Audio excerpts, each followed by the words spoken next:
Work-life balance. It's BS.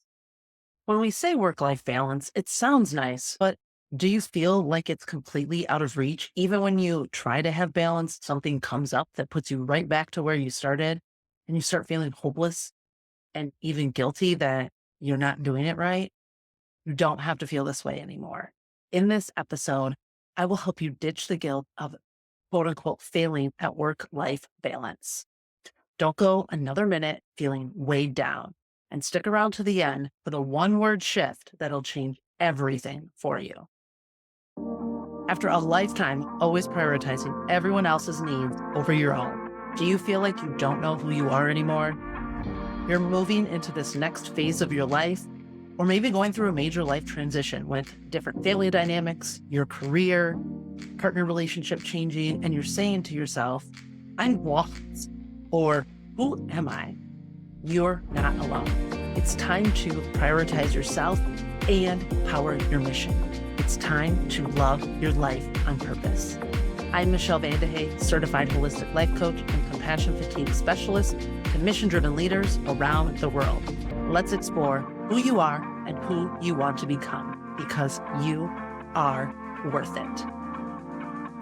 I often talk about how words matter. And when I went through my trauma center, trauma sensitive yoga certification, also known as TCTSY, there was an entire week where we talked about the importance of language. So let's talk about the word balance. When you hear or think of the word balance, what comes to mind? For me, a balance beam and someone walking across a tightrope. Or the third thing, for my fellow Libras out there, is a scale. Like the scale of the judicial system, right? There's two sides of this scale. So when you're trying to balance something, how are you feeling? I'm truly curious.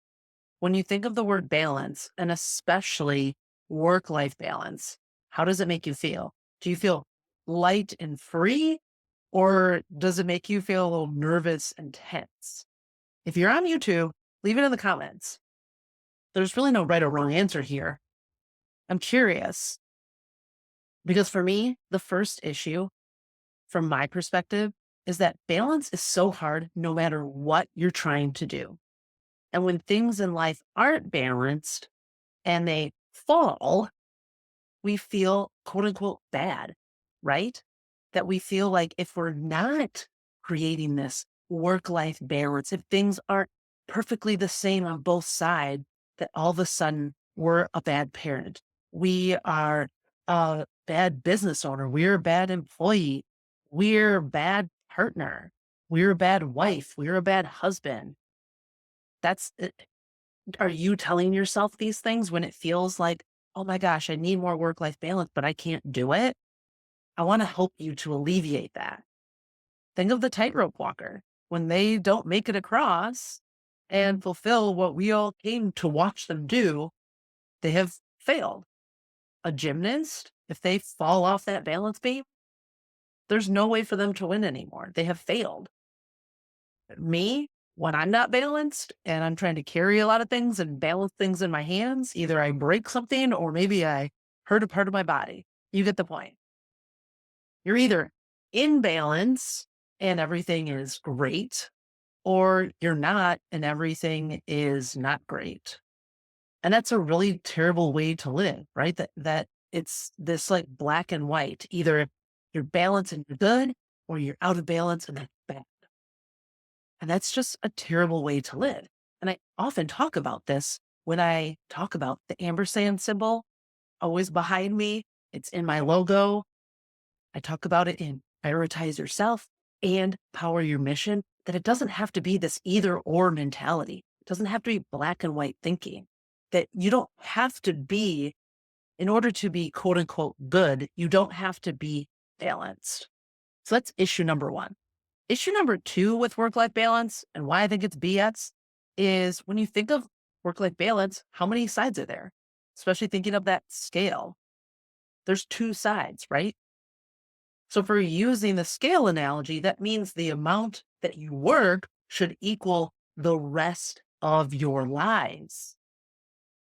And last I checked, we're all humans and we are multifaceted people, and we shouldn't be expected to fit all aspects in our life in this nice, neat box that matches the same as our work. So you might be saying, Michelle, what else can we say? What is that one word shift? And we're almost there. But before we get there, I want you to know that when I talk about these mindset shifts in last week's episode and this week's episode, you don't have to feel alone, and that you don't have to feel this guilt of failing at work-life balance. And you don't have to do this alone. And that is why I created my community for this podcast, Love Your Life on Purpose, where you won't feel like you're failing at these things that we're told that we're supposed to be doing. And when you join, you'll be welcomed by myself or my team, plus other mission-driven leaders from around the world. And you deserve to feel less alone and like you're not failing at things. So go to loveyourlifeonpurpose.com and click join, or search Love Your Life on Purpose on Facebook. We'll ask you a few questions and then we'll add you to the group. Okay. So what is that one word shift that'll change everything for you? Just like you are a multifaceted person that has more than two parts, so does music. Music has several notes. So I want you to start thinking of your life as trying to play music as opposed to trying to balance on a balance beam or trying to balance these scales. And instead of being stiff and nervous and scared to drop things, that instead you're trying to figure out how to flow with the music. What notes do we need to add in here? Maybe what notes do I need to take away here to create harmony? Because music notes create harmony. I think of the Trolls movie, harmony, harmony, harmony. I'm not good at singing. Work-life harmony. That is the shift that will change everything for you, and that can change everything for you. It's going to be hard because we've heard work-life balance for I don't even know how long, and it's a really big topic still, especially when things during the pandemic went very virtual and then our work and lives really intermingled a lot more. This harmony is that much more important now than ever before. And sometimes when you're playing music, there's more notes being played than others. That's just like in life. Sometimes you have to work more than you have to be with family. And there's other times where maybe something's going on in your family and you need to be with your family more than you can be at work.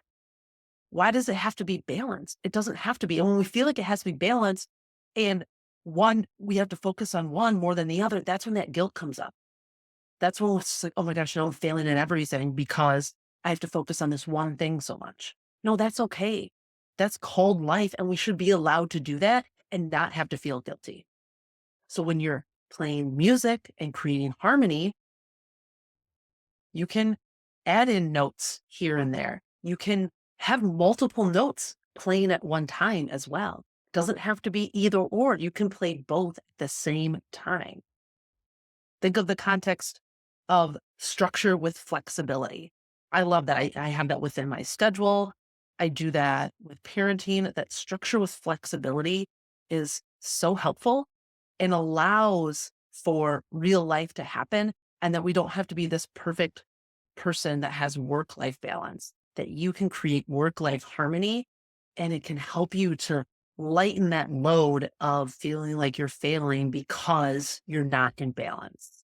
So creating that work-life harmony and shifting that word can help you to shift your mindset, which is going to help you to let go of this idea that everything should be balanced when in reality, most things aren't balanced. What do you think? Have you heard of a different way to say work-life balance? Does work-life harmony feels like it fits more for you? Is this helping you to let go of that guilt? If you're watching on YouTube, leave it in the comments. You're welcome to send me a message on any of the social media platforms that we are connected. Always remember that you can prioritize yourself and power your mission because you are worth it.